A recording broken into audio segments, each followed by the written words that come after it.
Okay, you guys, I'm not going to run and hide. Obviously, I'm disappointed in the election, but, it is what it is. I was checking out MSNBC and CNN this morning and Fox as well, and other than Fox, everybody's crying the blues and how did this happen, etc., etc., etc. It happened because this was the wrong candidate to put up there. It happened because America is more racist than you would be led to believe. It happened for a lot of reasons. I'm going to play this clip from MSNBC with Eddie Glaude making a comment about what went down. Craig Melvin hosted this segment. To be noted that at least right now Hillary Clinton is leading in the popular vote. That's been the case for Democrats I think the last 5 elections. What does that tell you, if anything? Well, I mean, look, it tells me that, generally the country holds what we might think of as a kind of a left position or a progressive position, and however we might parse that. But I want to talk about this polling data for a second. Sure. And that is, remember when we were talking about the Trump campaign, we were talking about his base support was white, high school educated, working class men. Yeah. But what the exit poll data shows is that it's all white folks. It cuts across class. Young, college-educated white men, white suburban women went for Trump. So in some ways what this reveals is that Trump's candidacy is, to my mind, white America's last stand in relation to the glaring demographic transformations that are happening. This is the first generation of folks, right? You think this was a rebuke of multiculturalism? I think there's an element to Brexit that was all about the changing nature of Europe. I think there's an undercurrent here that reflects, right, the browning of America, that it's immediate, that it's experienced, and that what we've seen over the course of this election cycle is kind of deep racial anguish and anxiety, and has been evidenced in the fact that we've just elected, to my mind, an ill-informed racist who by any standard is morally and ethically bankrupt. It is quite ironic that tomorrow afternoon you will have the first black president of this country greet a man at 1600 Pennsylvania who not long ago said that he was born in Kenya. Right, and who was endorsed by the KKK. Only in America. Only in America. Beverly, let me bring you into the conversation here because I do want to pick apart something up that caught our attention. I want to put up another NBC News exit poll here that's worth noting. 60% of folks said that they had made up their mind and had decided on a candidate before September.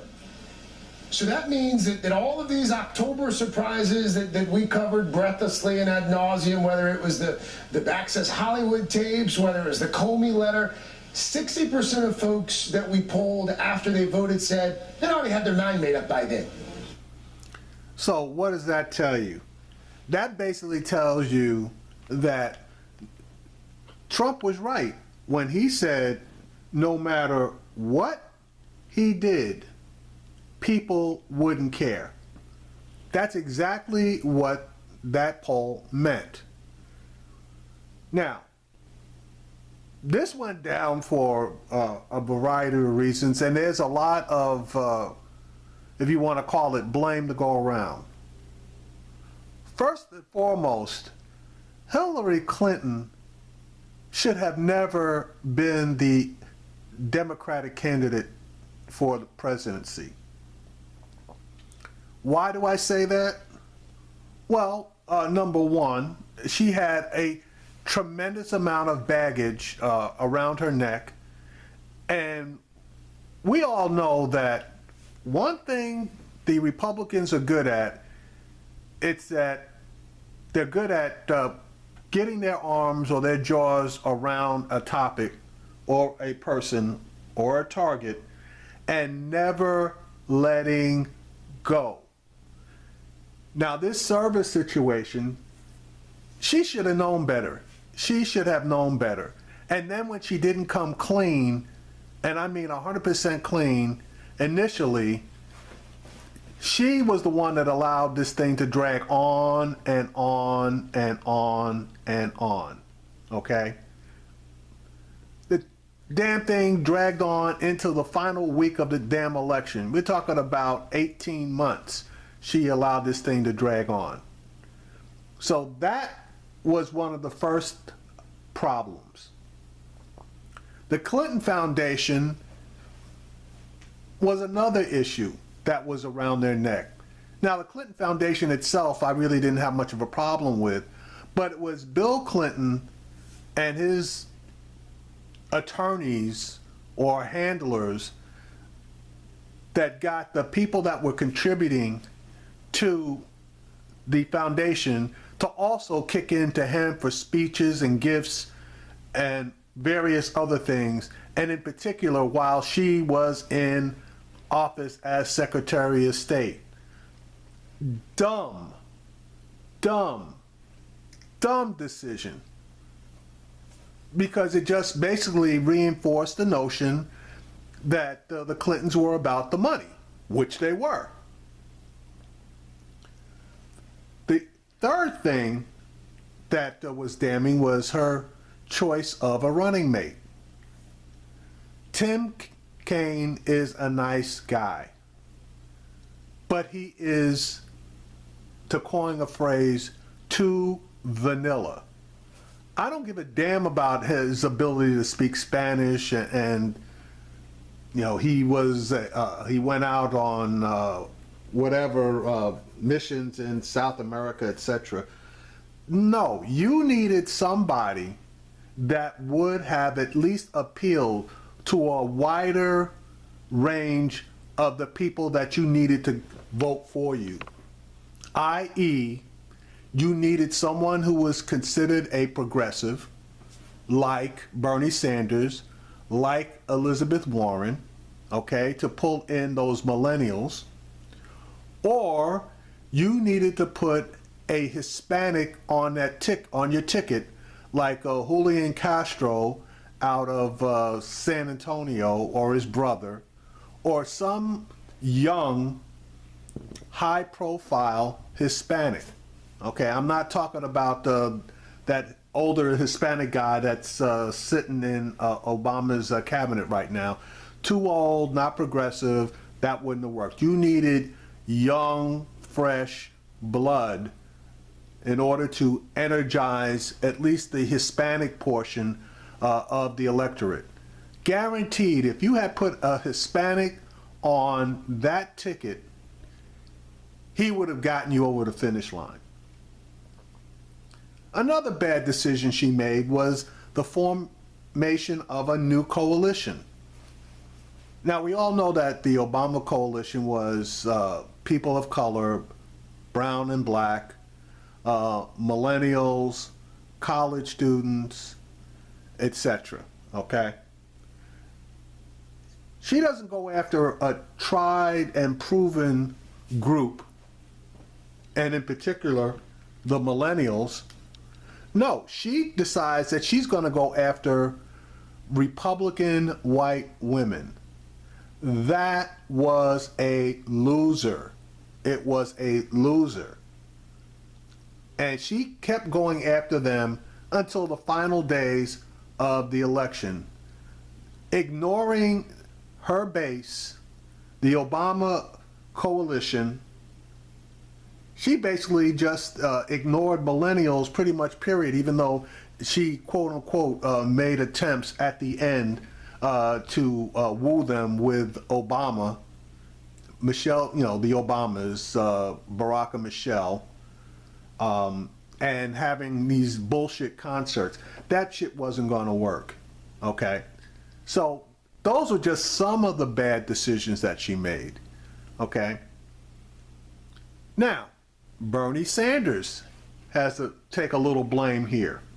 Number one, he should have been the goddamn candidate. Why wasn't he the candidate? Because when he started, he didn't believe in himself. Why do I say that? Well, if Bernie Sanders had believed in himself, he would have attempted to run in all 50 states. But he decided that he was going to give Hillary Clinton all of those southern states. So now, not only does she have the super delegates, I think she had like 225 of those right off the bat, he gave up, easily,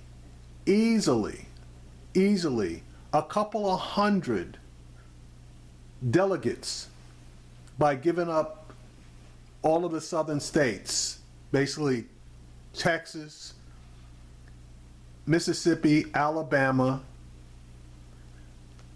Georgia, South Carolina, North Carolina.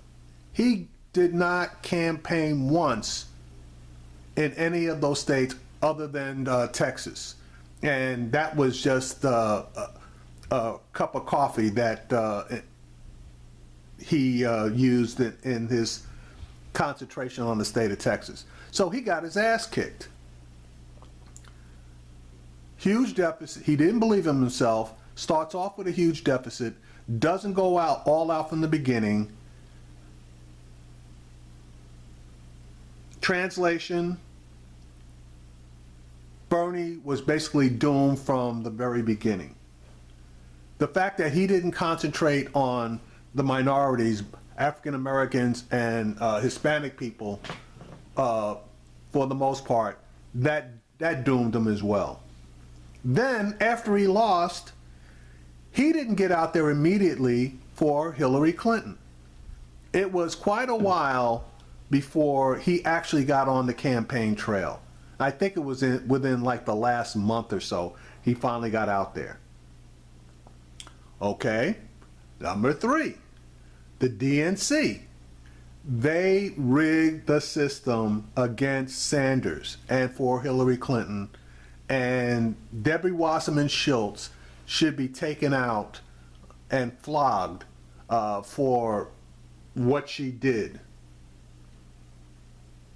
The DNC put their thumb on the scale for Hillary Clinton because of her connections.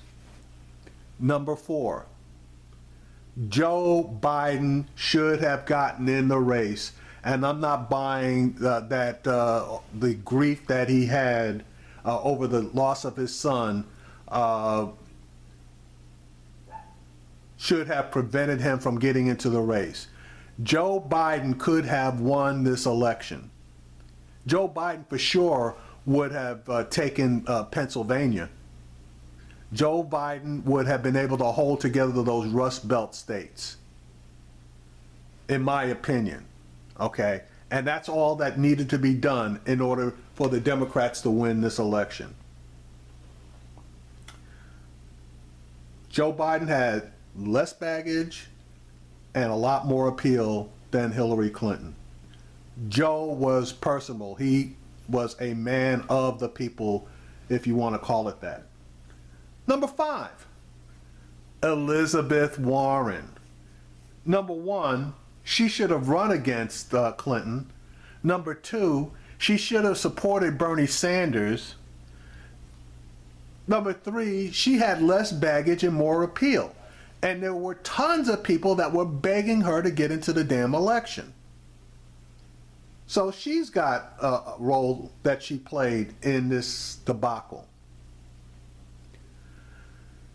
Number 6, and I'm just going to group people together. Black people didn't get out there and vote like they should have. Okay? They didn't see the big picture. They did not realize what a Trump win was going to mean for them. Because, as usual, when anything happens with the economy, when white people catch a cold, black people get pneumonia. Now they can look forward to the loss of civil rights protections, further suppression of the ability to vote,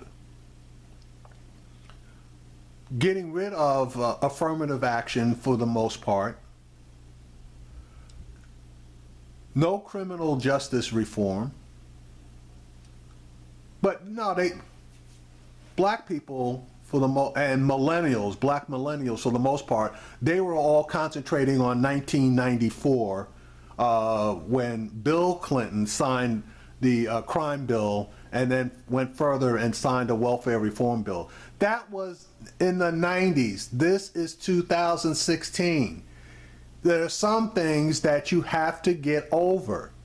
Those were two things that black people, black millennials, should have gotten over because they obviously didn't even have to come through a lot of that stuff. It's us older people older black people that came through that stuff. But no, they had to have, quote unquote, a conscience. Well, apparently their conscience didn't extend to the fact that they allowed a goddamn racist, misogynist, xenophobe to be elected into the office of the presidency of the United States. See, when you start concentrating on small things and don't open your eyes and see the big picture and see the ramifications of your actions, you know, as far as I'm concerned, you know, you're not really even an adult. You're just a little kid trying to throw a temper tantrum because you didn't like something. Well, hell, this is the real world, and there's a lot of things that adults don't like, but we check them out, rationalize them, and then move on. Apparently, the millennials didn't feel that way, in particular, the black millennials. But most millennials took that same position. Now, when they start screaming blue murder about lack of jobs, student debt, the fact that they are no longer are going to be on their parents' health care, because when the ACA gets repealed and replaced, and guaranteed that thing will be repealed and replaced within the first 100 days of Trump's presidency, they, along with the rest of the 20 million people who receive health care under the ACA, are going to start shaking their head and crying because there is no backup plan for health care in this country. I know it, Trump knows it, the Republicans know it. All that talk about repeal and replace was a bunch of bullshit. What they want to do is repeal because they are in bed with the insurance companies. Okay? Oh, here's a good one. The Hispanics didn't vote in their own self-interest. When Trump gets his way and ICE starts going into schools and going onto job sites and going into homes and snatching people out of there because they're illegal and deporting their asses, I don't want to hear word one from the Hispanics about Donald Trump, because apparently they, at least 29% of them, decided that he was a better choice than Clinton. So if he was a better choice, then you damn sure need to agree with his massive plan on deportation. So as far as that's concerned, I don't want to hear crap. And I don't want to hear shit from women when that equal pay for equal work doesn't go through. I don't want to hear shit about child care costs being controlled or family leave being given. I don't want to hear a damn thing from any woman who has that issue that voted for Donald Trump. And you could throw the LGBT community in there, because I didn't see any massive display of support for Clinton either. Now, again, the millennials, you guys are going to have to live in this world for a long time. my years on this earth are not going to be anywhere of you guys jumping ship, not voting for Clinton, voting for a third party or whatever, and that hurt. Okay, or even voting for Trump. You made your bed, you guys are going to have to lie in it. It leads me to the conclusion that people are just plain stupid. People voted in this particular election more on emotion than on intellect. Because if they had voted on intellect, they would have seen that they voted for a guy who absolutely is not equipped to sit in that chair.